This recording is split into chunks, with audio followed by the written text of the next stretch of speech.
Mark Skaar on 103.7 The Fox. Proud to welcome in Tom Kiefer. How are you, sir? Welcome. I'm doing well. How are you doing? I'm doing good. Hey, congratulations on this new record, Rise. It sounds like it's doing fabulous right out of the gate. Congratulations.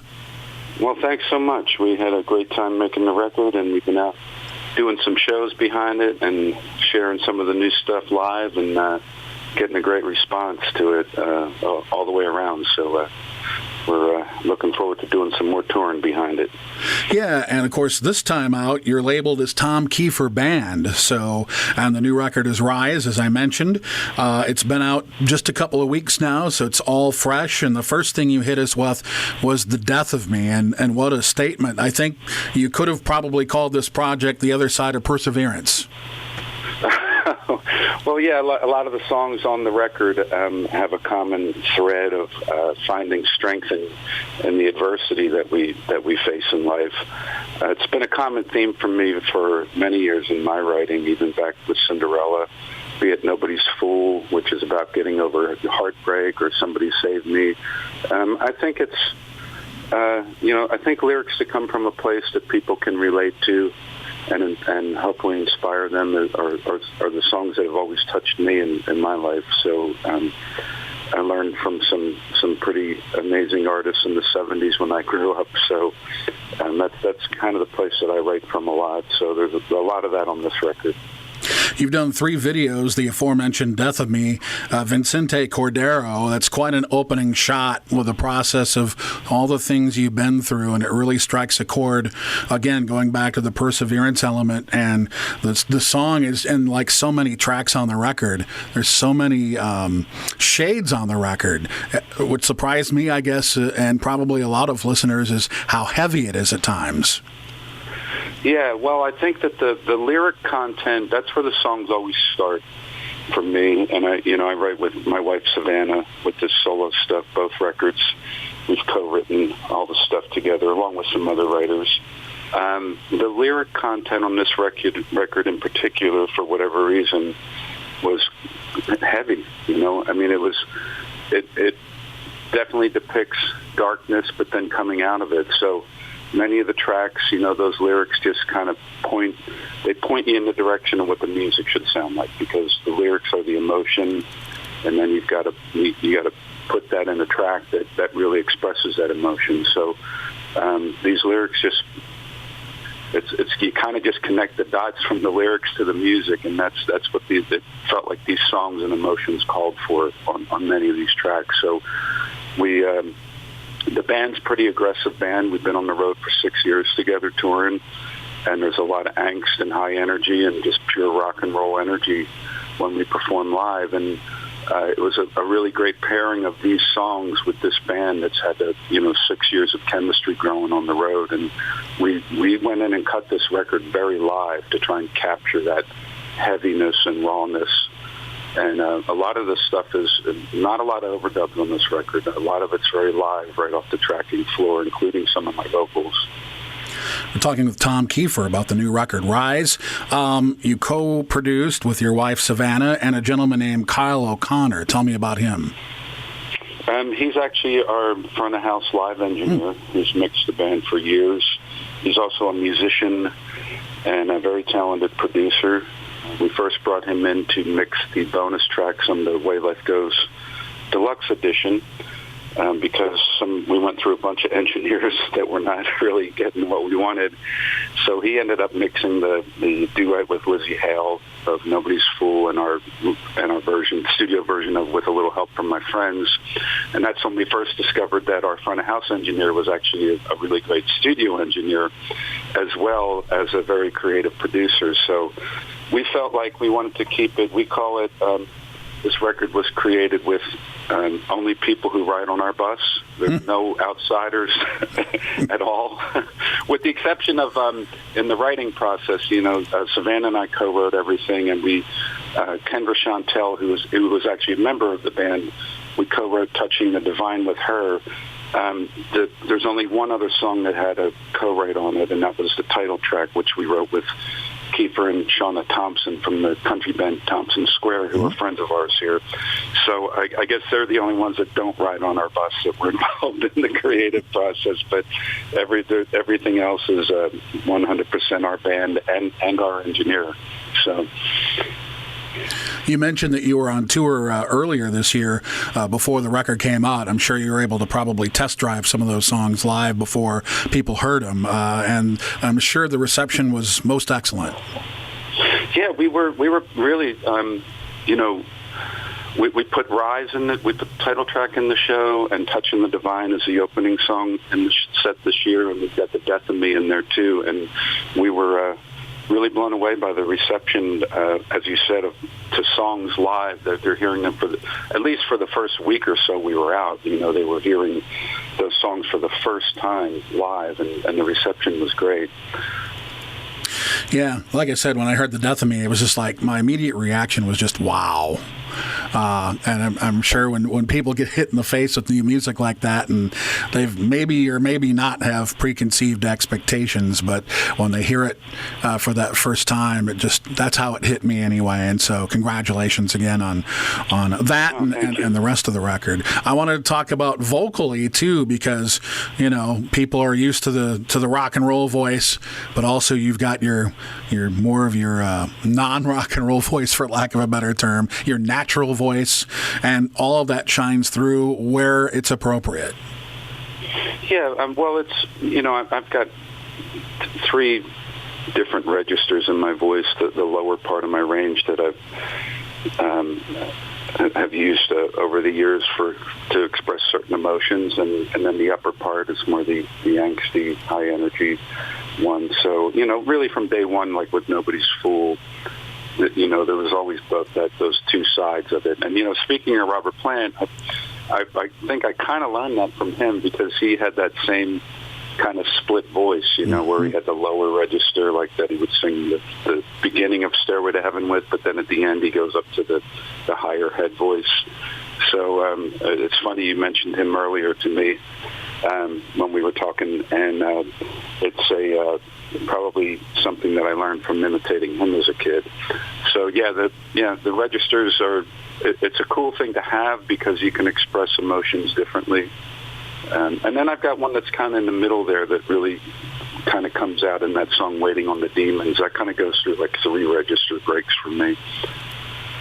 And you're showing a different emotion with each register, obviously, and vulnerability, and, as you mentioned, angst. Doesn't matter what age you are, the angst is always there, isn't it?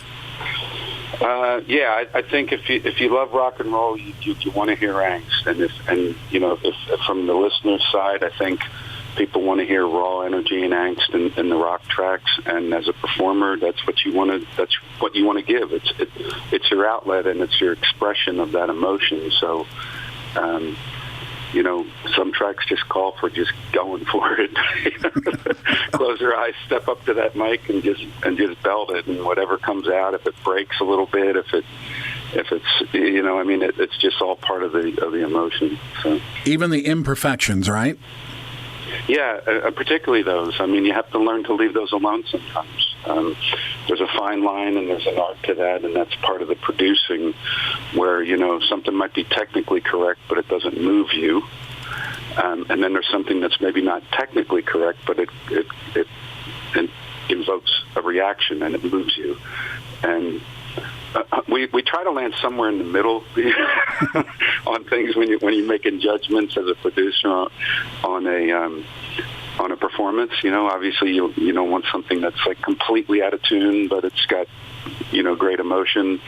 You always try to err on landing somewhere in the middle and splitting that difference, where you've got the imperfection that is maybe a really good thing, but it's somewhere within the realms of technically correct too. So let's go back to 2013. The first record came out, The Way Life Goes. Obviously, some people will say, well, it's been 6 years between records, but you have done a lot of touring behind that record, as you mentioned, and then there were some other things going on, and then that all led to, obviously, the birth of this, right? Yes.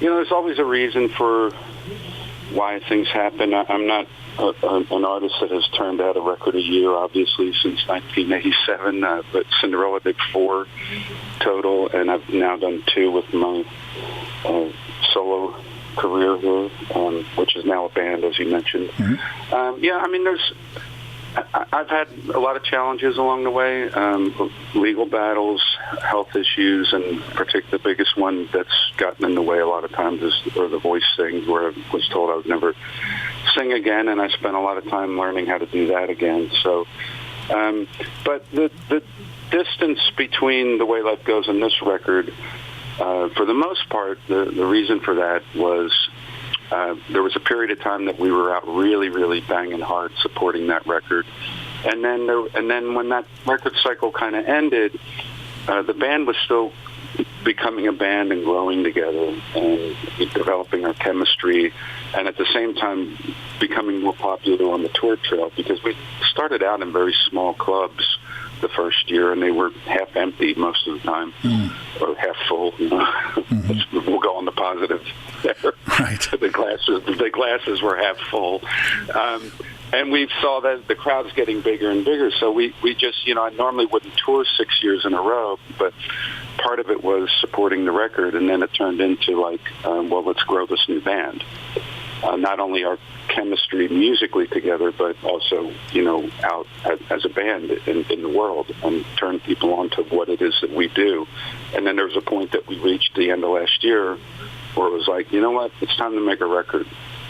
We've really built a solid foundation for this band out on the road, and we are a band now, chemistry-wise, on and off stage, and it just felt like it was time to make a record. And all along that time, we were, Savannah and I were, grabbing song ideas here and there and jotting them down and collecting all these cool ideas that were inspired by the journey with this new band. So there's a lot of elements and facets to how we ended up at this record, and it's just part of life's journey. Again, we're talking with Tom Kiefer about Rise, and let's give a moment to give props to the people in your band. You, of course, mentioned your wife Savannah, and we mentioned Kendra. Let's talk about those folks and who they are and what they bring to the table. Yeah, absolutely. Well, obviously, Savannah and I have been working together for years here as not only in the band performing live, but as writers and producers together. And we mentioned Kendra, who sings and plays percussion with the band, and she's also a great writer, which we wrote Touching the Divine with her.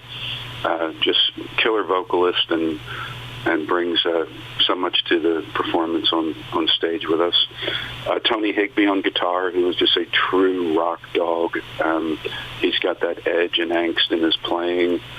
Great tone, just creative, in the studio. Also a great vocalist, and tons of energy live. Jared Pope on drums, we just call him the Swing King. he's so schooled in the roots, and he knows how to hit those drums just right and have a pocket, but be moving the song forward at the same time, which is what rock and roll is about.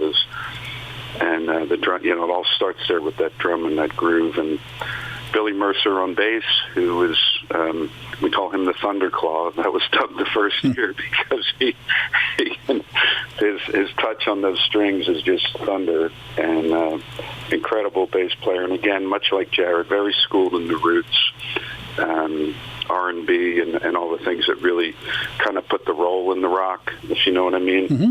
And so those guys really are a solid foundation of soul for us to do what we do on top of it. And we also have Corey Myers on keyboards, who's just, brilliant on the B3 and piano. His piano work on Waiting on the Demons, that gospel piano's just amazing. Great singer, too. So it's, not only the musicianship that I just spoke to, but just as people, our chemistry together on and off stage is really, really great. And that's the off stage part is equally as important, because it speaks to being able to work well together, because there's a mutual respect and we have each other's backs, and everyone's priority is the music first. And that's been really inspiring to me to work with this band and this group of people. And I think it's why we've stayed together so long, because we all felt a connection, and we all like each other on and off that stage. Talking with Tom Kiefer Band, Rise. They are coming to the region November 1st at Medina Entertainment Center, Medina, Minnesota, up in the Twin Cities. Friday, November 1st with LA Guns starring Phil Lewis and Tracy Guns. Do you kind of go from show to show and there's different openers, or do you take somebody out one leg at a time? It's usually different from show to show. We play different kinds of venues, everything from, large clubs and theaters to festival stages, festivals like M3 and Rock Timber and Cat House Live we did a few years back out in Irvine. So it's every situation's different, and that's a way I've become accustomed to touring for years now. The last 3 or 4 tours I did with Cinderella were the same way, where you were kind of in a different style venue, every night, which is cool because I like the smaller, more intimate venues, and I love the bigger ones too. So it keeps it more interesting, I think, kind of bouncing in and out of them. So to your question, when you're jumping around from venue to venue like that, usually the promoter is the one who makes the call on support acts. Sure. So they change. Sure. So finally, for the uninitiated, if you've never seen the Tom Kiefer Band before, I assume you're just going to get a great cross-section of Rise and everything from your past. Oh, absolutely. Yeah, that's been, part of the show from day one has been songs from the Cinderella classics or hits or faves, whatever people are calling them these days. They are certainly a huge part of my past, and I still love playing them, and the people still love hearing them. So, being that I wrote the songs and sang them and did the majority of the guitar work, it's only natural that I would play those live, and they are mixed in with songs from The Way Life Goes and now new stuff from the album Rise. So it's a cross-section of all of the above. And it's a high-energy, sweaty, loud rock and roll show. Just the way we like it. You can put it. Yeah. Nothing's changed in terms of the approach to the performance. So. Tom, thank you so much for your time, and congratulations on Rise, and looking forward to seeing you at Medina November 1st. We're looking forward to it. It's always a great crowd and a great time there. So looking forward to that, and appreciate you having me on, and great talking to you. For Tom Kiefer, I'm Mark Skaar on 103.7 The Fox.